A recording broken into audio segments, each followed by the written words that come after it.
We are live. I'm Joe Terosian, and this is RamView on February the 25th, 2022. And I would say thank you for clicking on yesterday, but apparently nobody clicked on yesterday, but the few that did, thank you very much. And this is our last Ram show of the week, and we'll be back Monday morning, prayerfully, hopefully, God willing, and the creek don't rise, and we'll be talking more Rams football. Thank you so much for everyone that has clicked on, has encouraged us.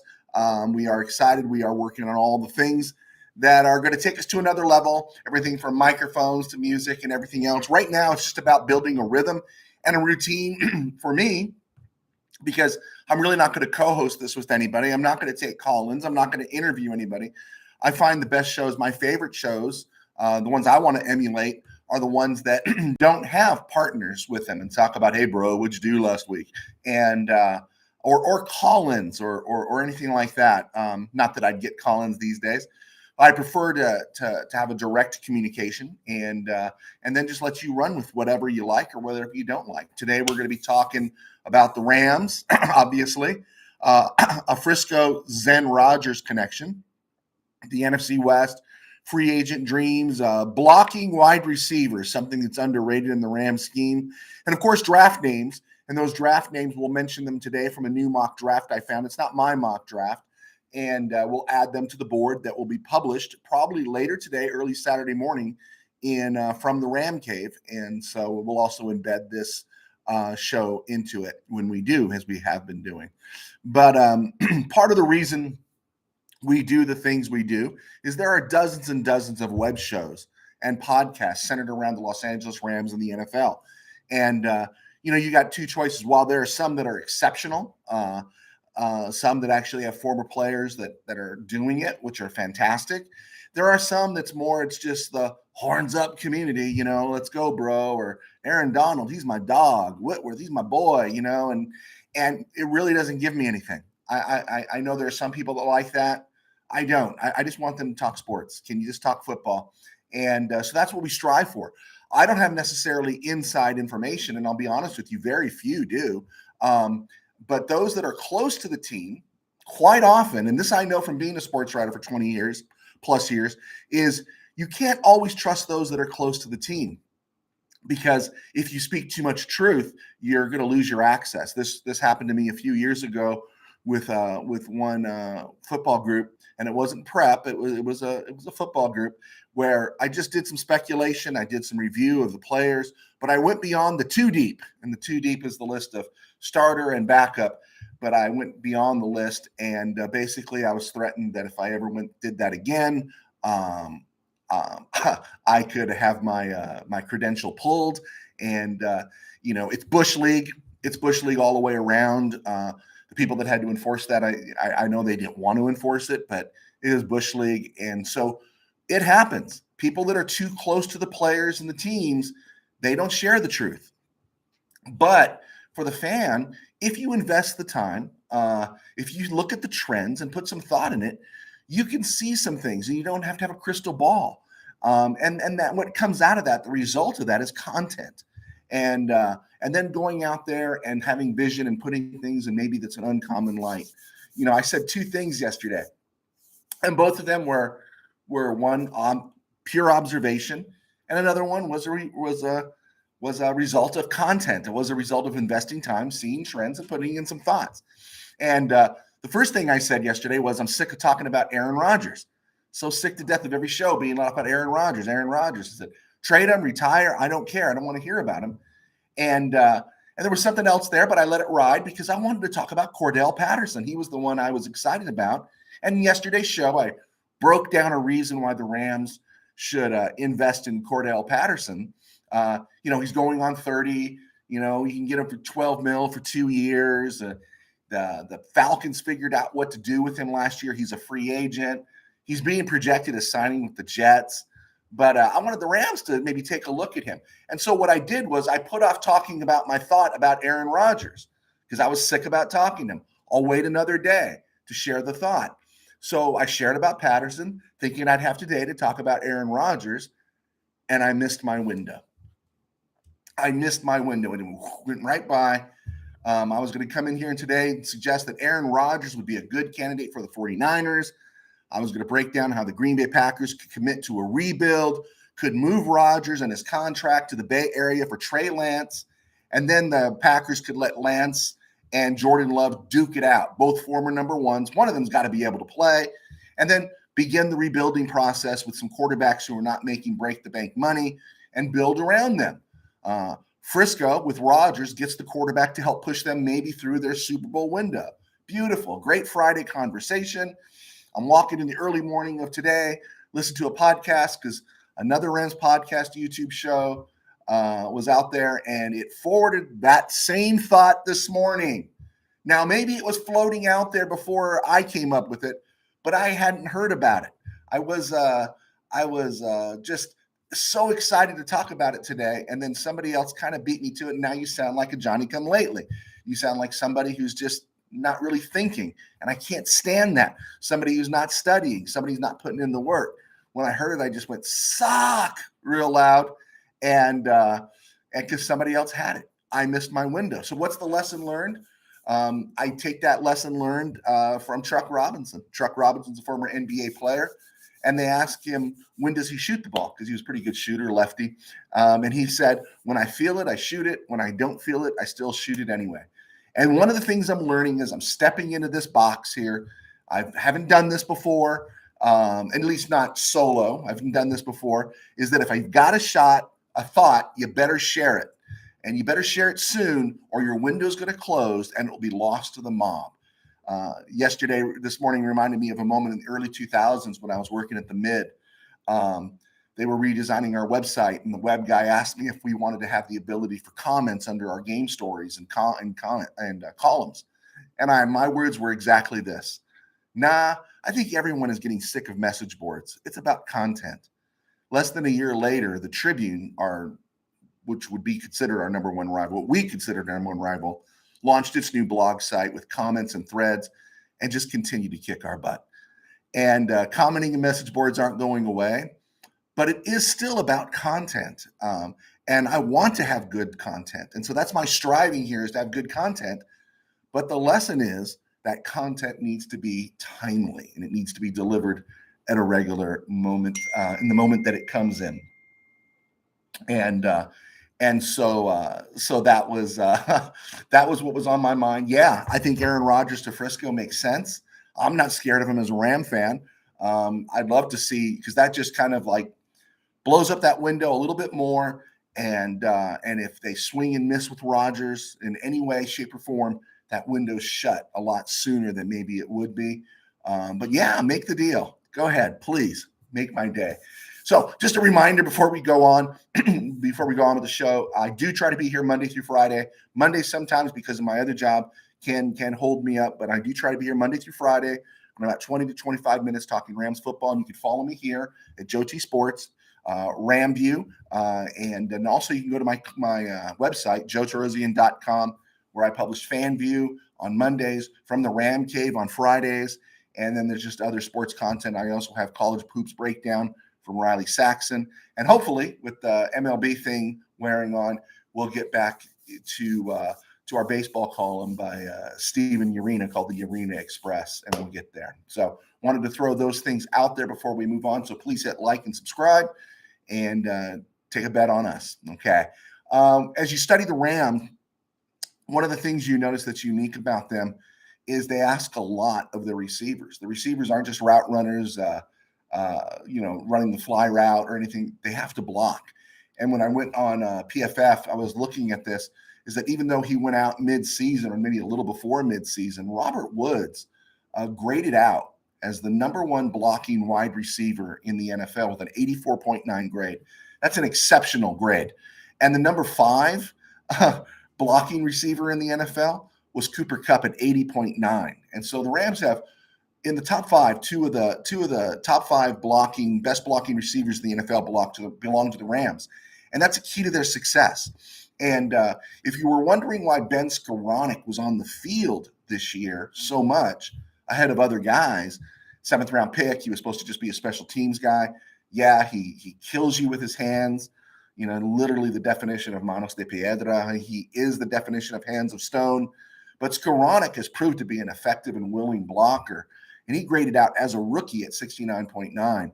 And this is a really underrated aspect of the Rams' attack, is the blocking they ask of the receivers. Before, you would never think of that. When you think of blocking receivers, maybe a Hines Ward, right? Maybe an Anquan Bolden.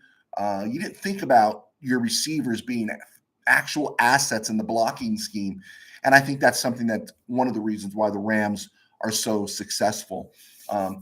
Odell Beckham and Van Jefferson are not great blockers, but they're hardly liabilities. And I think there were moments during the postseason where Jefferson's grade was in the mid 60s as a blocker. And so that's something to just keep an eye on and always figure out that when the Rams are looking for players, right? They're not just looking for the physical talent.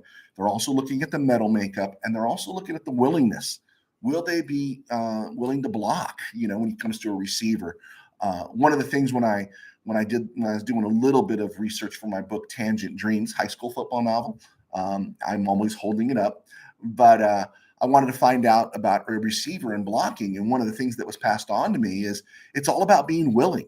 You're going to pick up technique as you go, but are you willing to really stick your hat in there and knock somebody down or make contact? And you understand that it doesn't have to be perfect. It just has to be a block. It doesn't have to be a pancake. It just has to clear a path. Think about 4th and 1. Rams run the jet sweep to Cooper Kupp. 4th and 1 at their 37 on their final drive in the Super Bowl.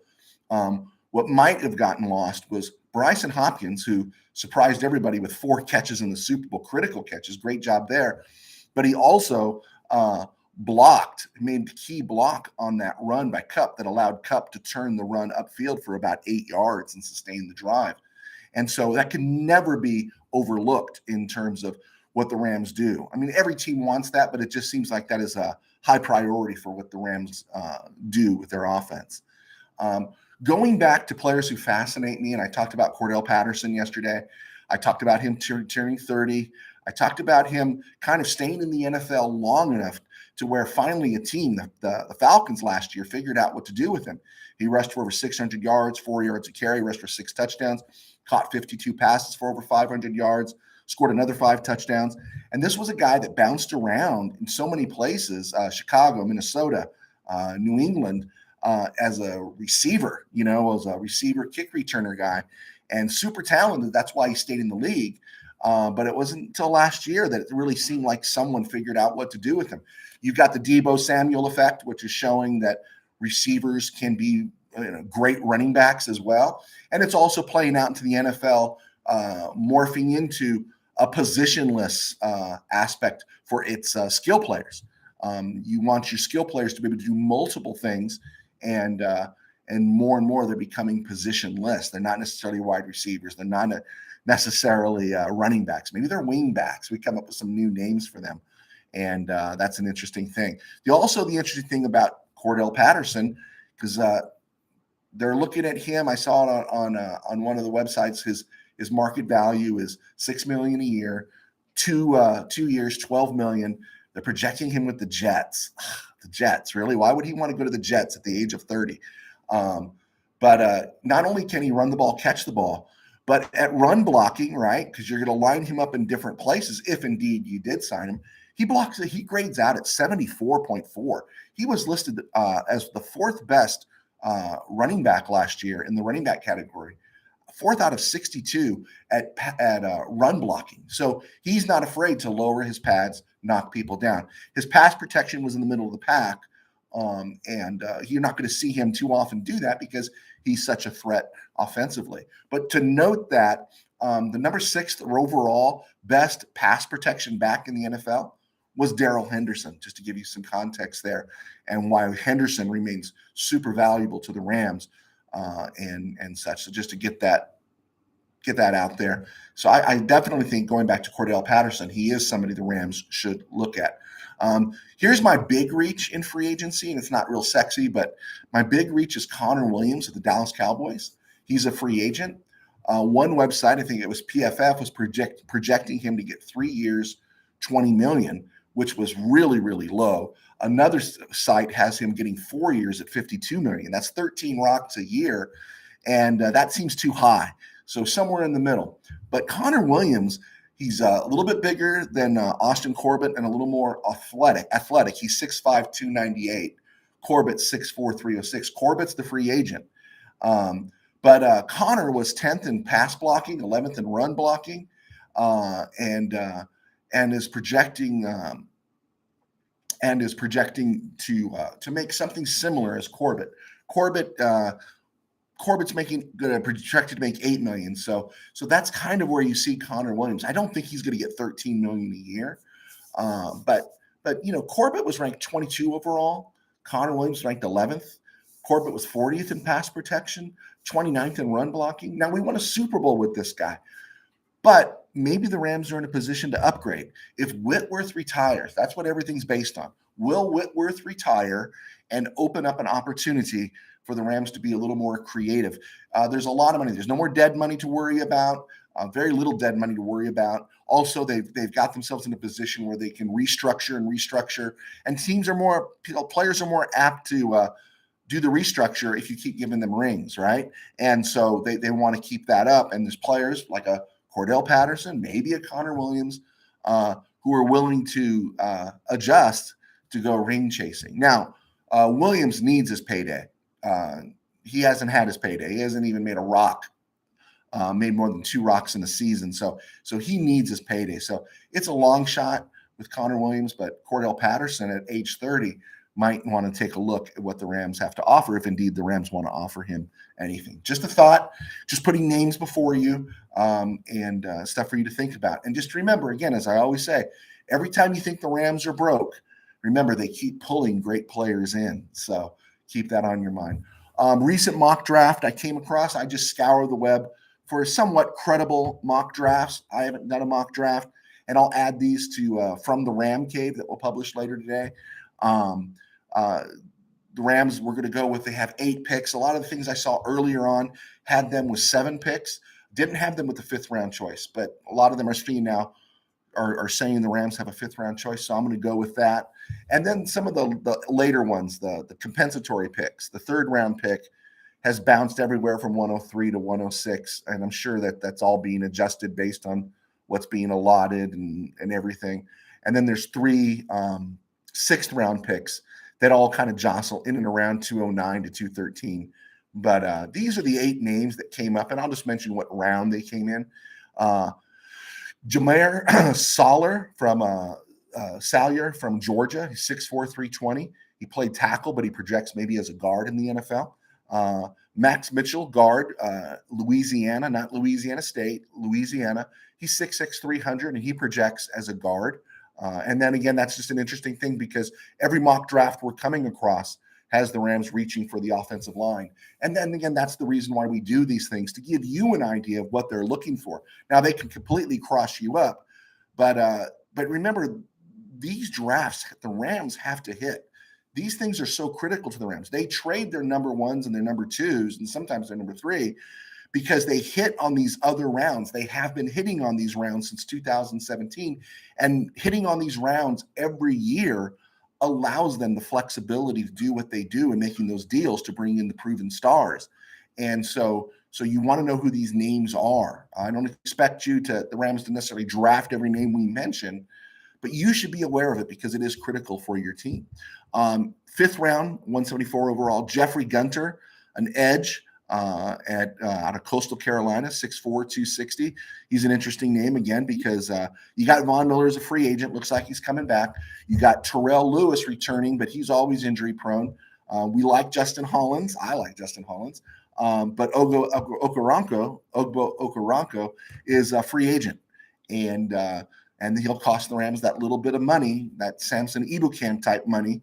And so chances are, I think Ogbo moving on. So the Rams are drafting another edge. Don't forget, they also have Chris Garrett. They drafted in the 7th round that everyone loved going into last preseason. 3 number 6 picks. The first one projects them taking Jack Jones out of Arizona State at cornerback, 5'10", 174. Not much is considered of him. He'd be maybe he's Dante Dion, just a few years younger, right? But the Rams got clicks out of Dante Dion, and that's something to keep an eye on. The other 6th round pick projected was Verone McKinley III. He's a safety at Oregon. I think he played he played free safety, strong safety in the NFL, maybe. 5'11", 194, total talent, lots of talent, but he's just, you don't know what you're going to get one week to the next. Kind of like Oregon, right? You don't know what you're going to get one week to the next. The third, 6th-round pick, James Empey, center, makes sense, another offensive lineman.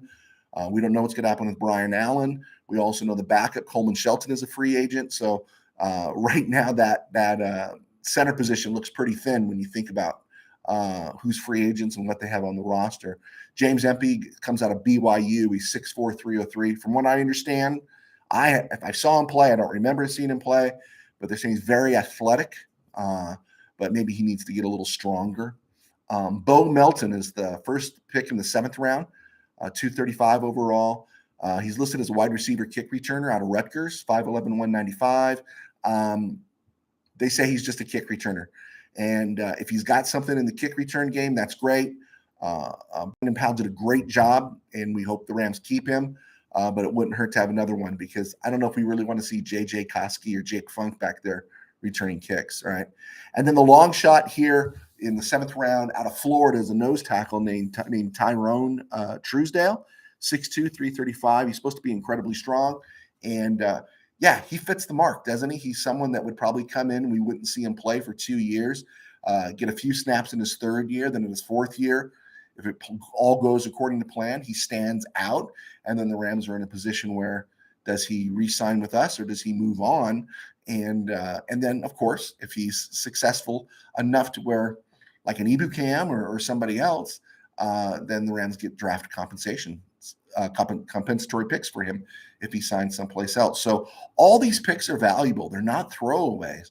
And those are just names we're going to add to the board, and we'll be mentioning them from the Ram Cave, just so you know. It's always good to know names, so it's not a surprise. So we're at the 22-minute mark, and I'm going to wrap it up there. I'm Joe Terosian. Thank you so much for your support and your encouragement. Hit like, subscribe, share. Leave comments, leave questions. If there's something regarding the Rams you want me to hit on, I'm happy to do it, because I'm here Monday through Friday for about 22 minutes every day.